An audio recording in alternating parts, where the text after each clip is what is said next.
Le lancement de l'exposition Robe du temps de Carole Simard-Laflamme avait quelque chose d'assez exceptionnel. Après les traditionnels discours, la place était laissée à 3 artistes d'une compagnie montreloise, Cirque au vent. Les acrobates ont pris place sur leurs fils, cordes et échasses et ont proposé au public une escapade poétique autour des œuvres de l'artiste québécoise.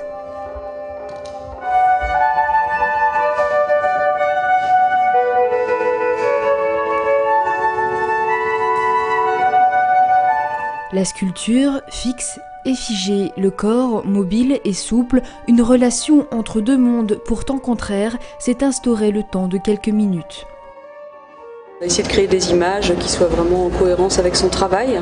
Elle voulait qu'on sorte un petit peu des œuvres, voilà, qu'on fasse vraiment partie intégrante de cette exposition.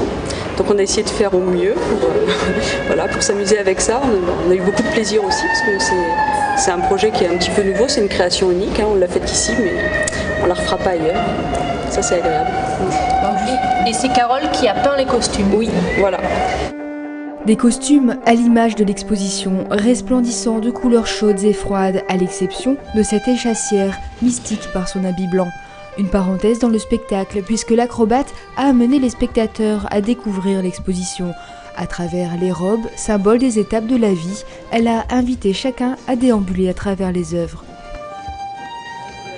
C'est de la démesure un peu, parce que quand on est... C'est la robe cathédrale. Alors quand vous rentrez dans une cathédrale, vous savez très bien que vous êtes très petit par rapport à l'immensité de l'habitat. Et c'est assez étonnant de la voir circuler. Elle prenait presque la mesure de l'habitat. Donc ça change les proportions. De ce petit instant de magie, l'artiste en retirera beaucoup d'inspiration pour son futur travail. Quant aux spectateurs, ils se rappelleront probablement longtemps de cette performance unique au sein de la Cité internationale de la dentelle et de la mode. L'exposition de Carole Simard-Laflamme est visible jusqu'au 1er juillet. Nous reviendrons prochainement plus en détail sur le travail de cet artiste.